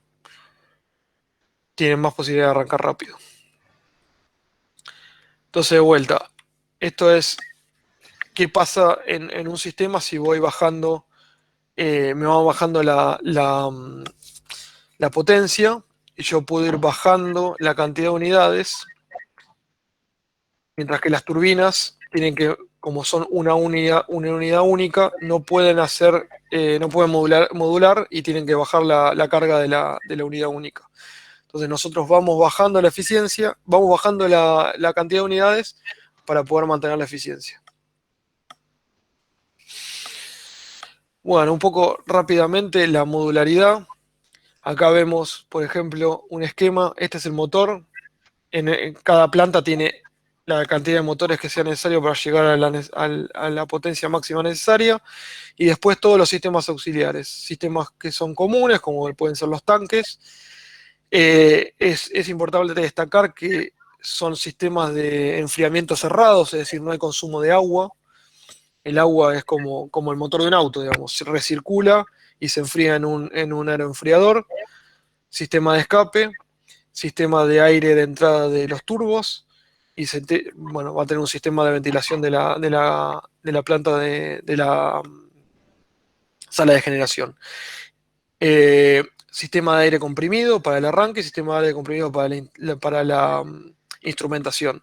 Sistema de aire comprimido de arranque, lo que hace es, para que la máquina arranque, lo que se hace, tiene una válvula y se inyecta aire a muy alta presión que mueve los pistones y eso genera la inercia para arrancar el motor.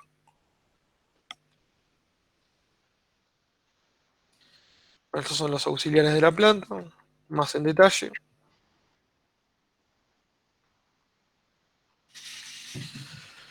Y si vamos módulo por módulo, tenemos, por ejemplo, esto es muy similar en una planta que solo funciona a gas o en una planta dual fuel. La entrada de gas, un filtrado, la parte de medición de gas fiscal y un tren de regulación de gas que regula a la presión de entrada del motor.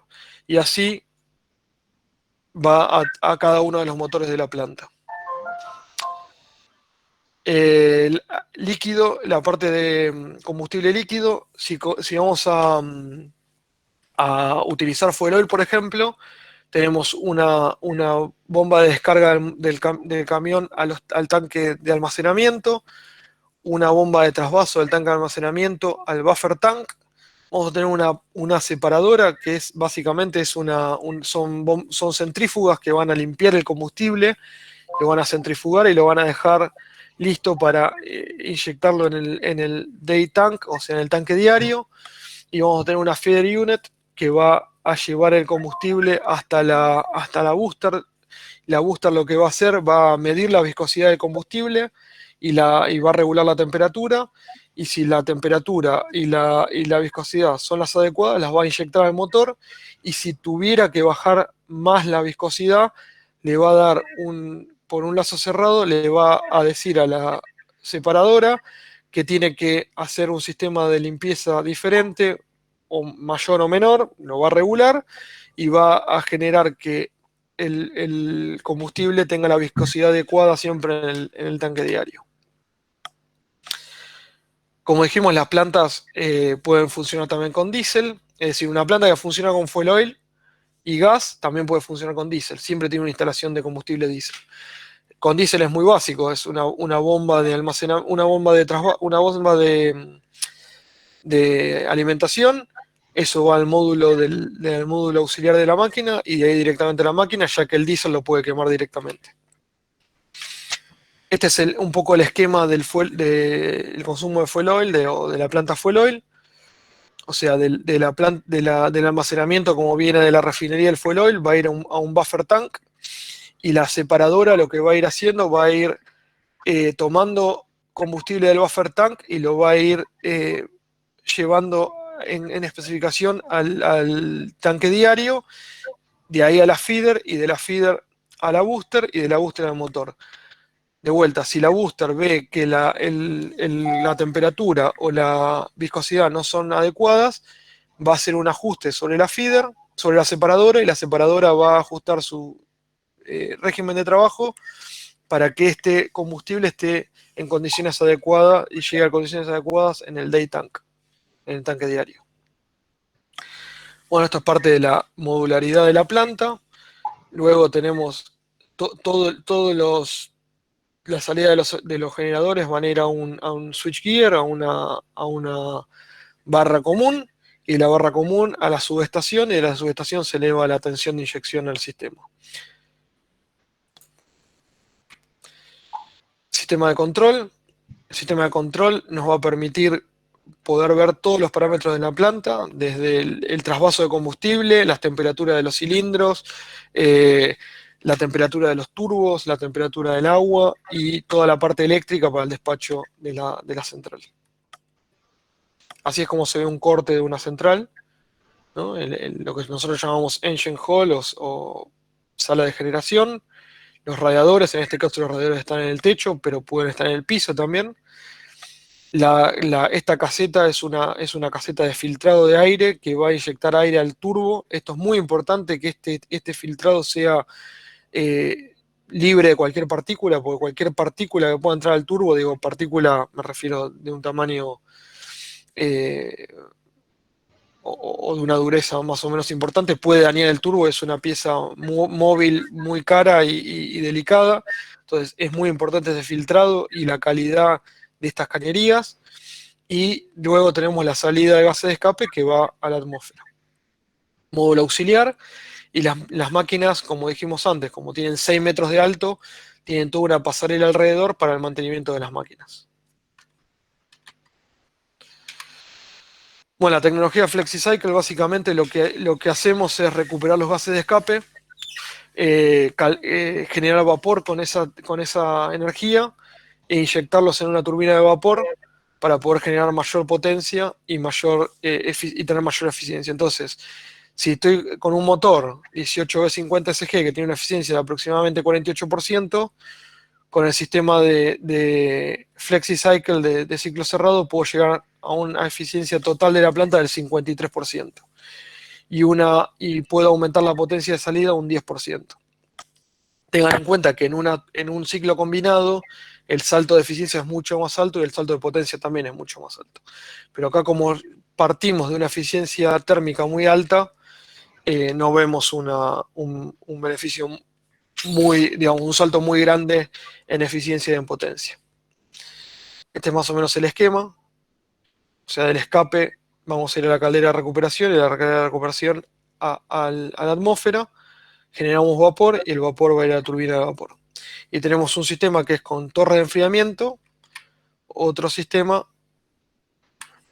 que es con radiadores. O sea, el vapor se satura y se enfría en radiadores. Consumo de agua, esto es un factor muy importante. Este es el consumo de agua típico de una planta de vapor, de un ciclo combinado. Esto es de un FlexiCycle con torre de enfriamiento. Esto es de un FlexiCycle con radiadores. Y esto es de una turbina, de una planta Wärtsilä en ciclo abierto. O sea, se dice que una planta a gas consume más o menos 2 litros por megawatt hora. Y esos 2 litros considera hasta el agua de uso humano de los operadores. O sea, el consumo de agua es prácticamente nulo. El FlexiCycle nos permite ir del 10% al 90% de carga en 5 minutos. O sea, puedo arrancar muy rápido en ciclo abierto y después ir del 90% al 100% en 60 minutos cuando ya el vapor está en especificación y puedo cerrar el ciclo. Bueno, ¿por qué hablamos tanto de flexibilidad y la importancia de la flexibilidad? Lo que se está dando un factor últimamente en los sistemas eléctricos por un tema de inserción de las renovables. O sea, antes nosotros teníamos un sistema eléctrico donde teníamos una base de carga que era generado básicamente por ciclos combinados, o sea,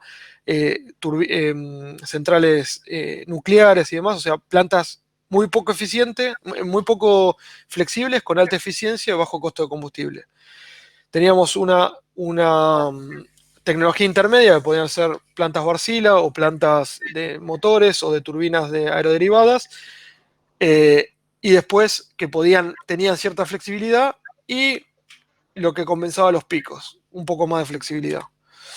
Pero lo que ha pasado es que entraron las tecnologías solares y entraron los molinos eólicos, y lo que empezó a pasar es que se empezó a eliminar la base.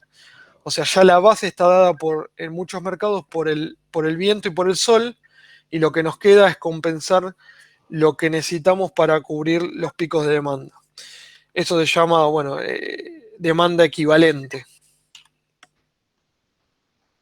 Entonces, la generación térmica de base es como que se está extinguiendo. Entonces, todas las máquinas grandes, como ciclos combinados, turbinas de vapor o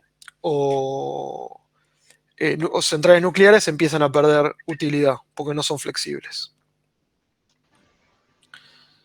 Entonces, se requiere generación térmica flexible. Esto es lo que, por ejemplo, esto es una estimación de Alemania, del mercado alemán, de acuerdo a lo que ve Bloomberg para el 2030.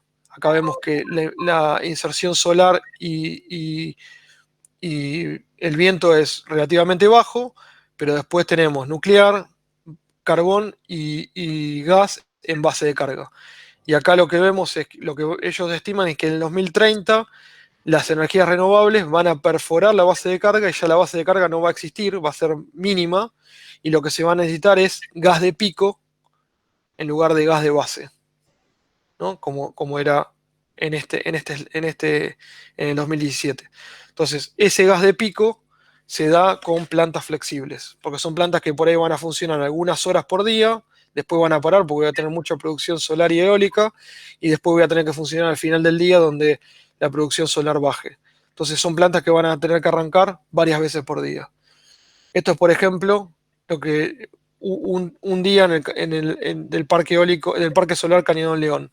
Tengo todas estas intermitencias, todos estos eh, dientes de sierra que de alguna manera el sistema los tiene que compensar. Entonces, por ejemplo, esto es lo que está pasando en Estados Unidos en una planta Wärtsilä. Arranca 1192 veces por año. O sea, son más de 3 veces por día, compensando energías renovables. Y ya hay licitaciones en Nuevo México que requieren 1500 arranques por año. O sea, la tecnología tiene que ser capaz de poder funcionar con 1500 arranques por año. Bueno, y este es un slide que muestra cómo va a ir evolucionando las distintas tecnologías y las distintas fuentes de generación en función de la inserción de renovables. O sea, en el pasado 0% de energías renovables, hoy estamos en 10% y el objetivo es llegar en algún punto al 100% de energías renovables. Entonces, vemos cómo, obviamente, lo que es renovable va creciendo, lo inflexible va dejando de ser útil y ya al 80% no tiene rol, la inflexibilidad no tiene rol, o sea, ciclos combinados, turbinas de vapor, plantas de carbón, algunos sistemas nucleares no tendrían sentido con una inserción de renovables muy grande. La flexibilidad tendría sentido porque pasaríamos de base de carga a intermitencia, a hacer pico, primero base y pico y después solamente pico, entonces empiezan a tener sentido los gases, el gas como picking, y ya al 100% renovable ya estamos hablando de gases sintéticos, de biogás, de hidrógeno, de sistemas alternativos. Y lo que está empezando a tener mucho éxito es los sistemas de almacenamiento. Ya en Estados Unidos estamos hablando de sistemas de almacenamiento de 300 megas, de cosas realmente enormes de almacenamiento para compensar energías renovables. Bueno, rápidamente, proyectos de dónde pueden encontrar motores en Argentina. Hay más de 600 megas instalados, son más de 15 plantas, muchas de ellas para el sistema interconectado con sistemas dual fuel, algunas de ellas para sistemas aislados como pueden ser las mineras. Esta mina que se llama Cerro Vanguardia en Santa Cruz es el proyecto más antiguo de Wärtsilä, está desde el 97 en operación, con motores a gas. Ahora estamos construyendo esta planta en Manantiales Berg para YPF Luz en Chubut, que tiene estos motores 31SG, que son los motores más eficientes del mundo. Desafíos de logística. Hemos necesitado este tipo de tecnología para llevar los motores por el tema del peso y la altura. Estamos hablando de un motor de 360 toneladas. Miren lo que es la logística de esto. En algún lado hemos tenido que desarmar el motor en fábrica y armarlo en el sitio. Acá se ve el motor armado, se desarmó en fábrica, se transportó desarmado hasta el sitio y se armó de vuelta en el sitio. Acá está el motor terminado.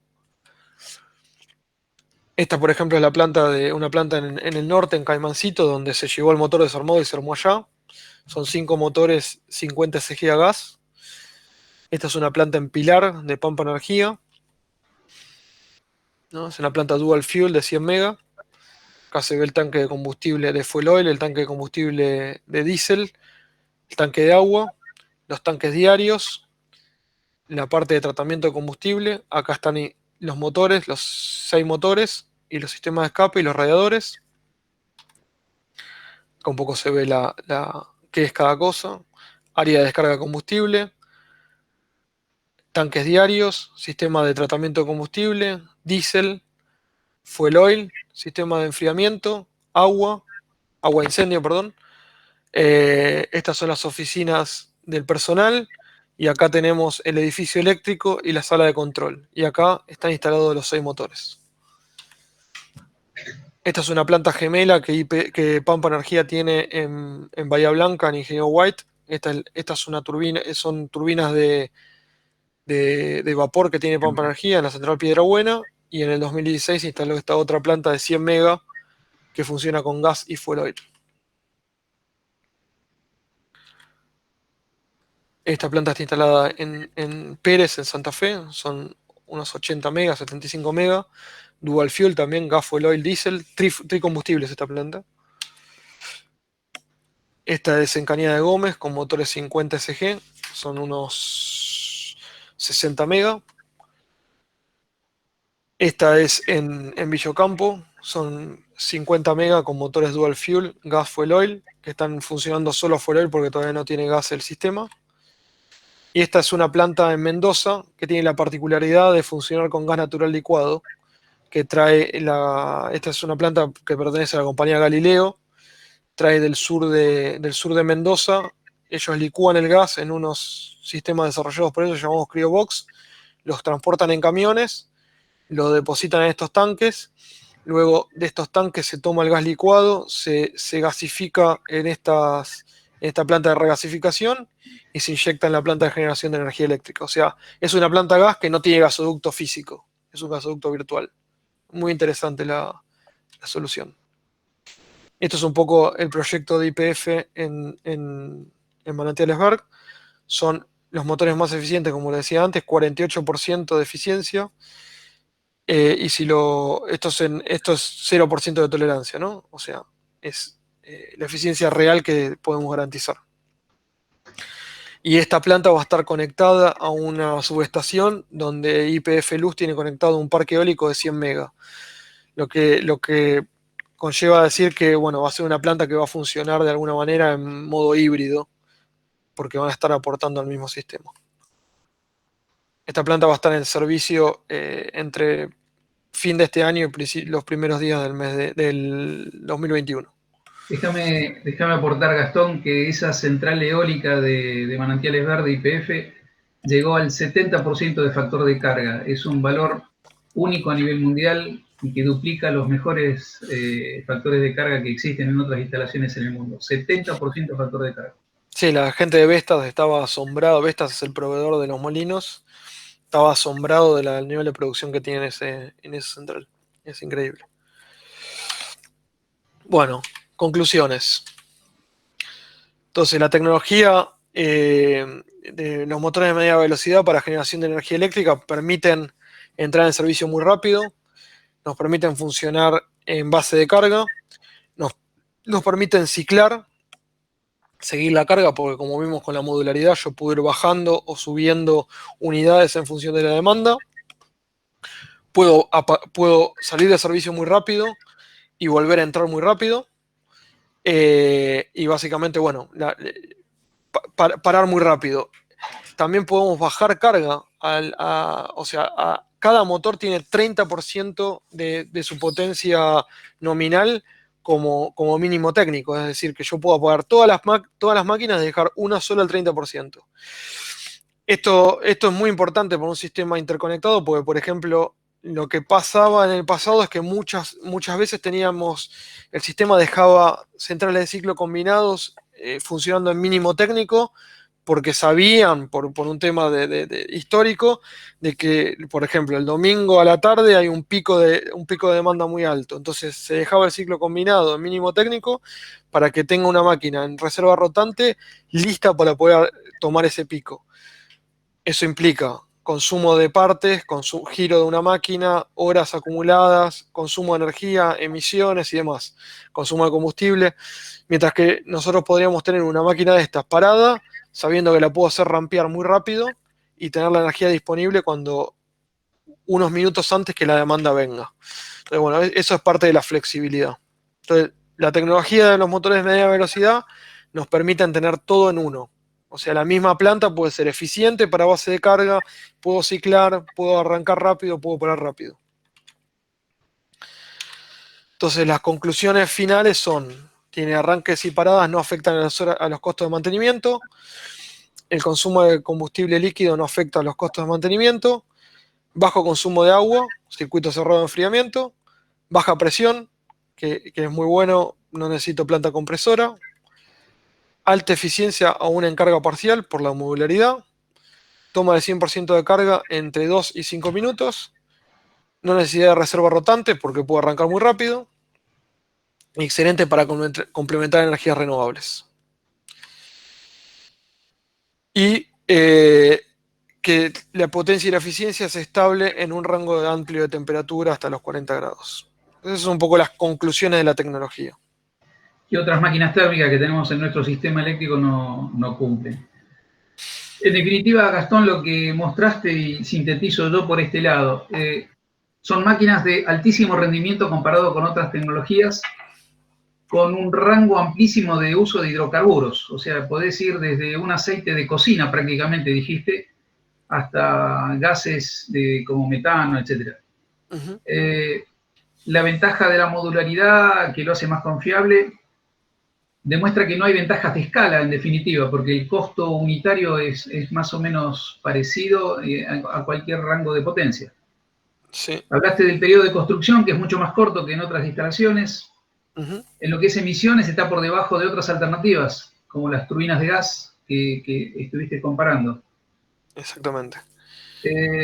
Mucha versatilidad operativa, mucha flexibilidad como para ir tomando carga, variando carga en mejores condiciones que una turbina de gas, que es muy sensible a las variaciones de carga. Tiempo de arranque, lo destacaste recién, y rampa de toma de carga mucho más alta que otras alternativas. Menor tiempo de parada en un ciclo completo de vida, o sea, de parada por mantenimiento en un ciclo completo, estás con menos horas dedicadas al mantenimiento Sí. programado. Todos los mantenimientos se hacen localmente, con gente local, obviamente partes importadas, pero digamos, no hace falta exportar nada para que lo hagan en un taller específico en alguna parte del mundo, sino que todo se hace localmente. A nivel local. No tenés influencia por envejecimiento en la potencia, o sea que se mantiene la potencia nominal en condiciones... Claro, cada overhaul mayor es como una nueva vida del motor. Y la verdad que digamos, uno lo ve en los pesos de la máquina, es una máquina, son máquinas muy robustas que tienen, digamos, nosotros cuando el cliente nos pregunta cuál es el ciclo de vida de la tecnología, nosotros decimos 25 años, porque se supone que después de 25 años uno debería cambiar la tecnología, porque los sistemas de motores mejoraron su eficiencia, mejoraron su sistema de control, mejoraron las emisiones, mejoraron todos esos aspectos y ya no te conviene seguir invirtiendo en una planta tan antigua.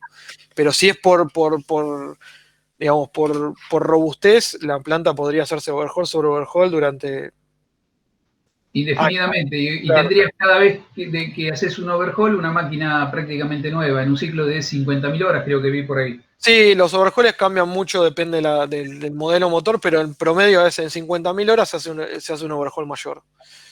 Y otro detalle que ahí destacaste, no tiene consumo de agua. Vos sabés que en las turbinas de gas, para neutralizar los óxidos de nitrógeno, el consumo de agua es casi equivalente al consumo líquido. Todavía es un Sí. poquitito más Y es, consumo de agua que consumo de líquido. y es agua DEMI, que es una planta de tratamiento de agua que no es menor, con costos de mantenimiento altos, de los que requieren las turbinas. Impresionante la tecnología y el adelanto que hay con estos motores. Te agradezco, Gastón. Dejamos unos minutos si hay alguna consulta que quiera hacer alguno de los asistentes. ¿Cómo no?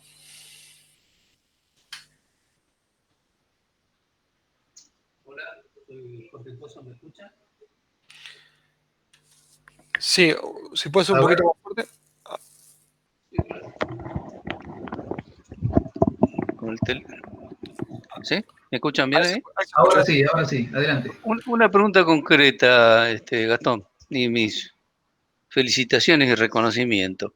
Gracias. Para el caso de los Wärtsilä marinos, ¿qué Ujú. porcentaje de azufre se admite en el gasoil?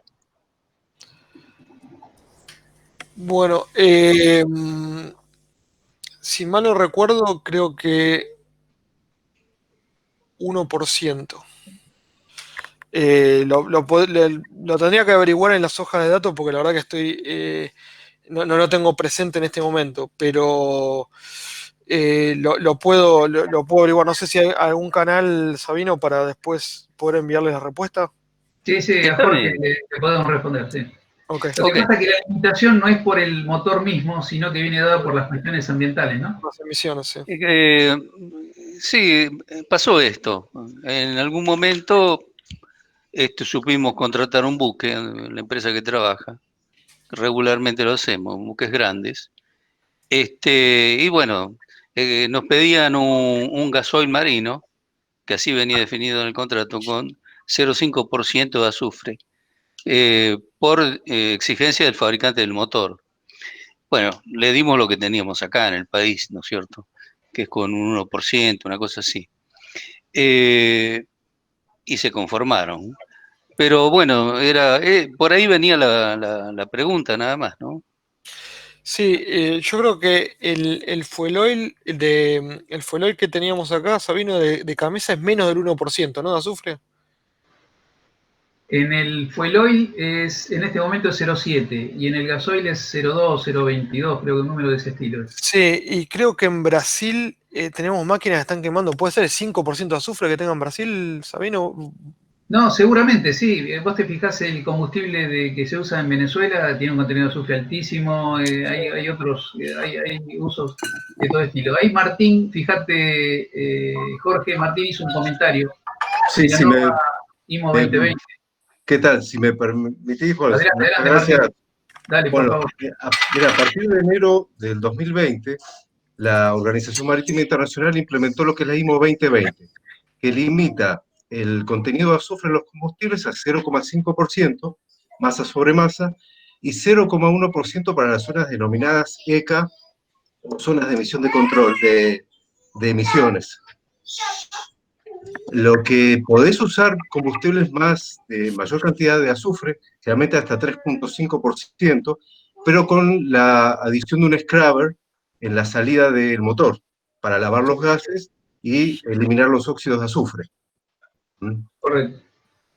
Pero Bien, la bien. IMO 2020 a partir de enero de 2020 se implementó. Esa es Ok, la última que está en vigencia. Sí. está bien.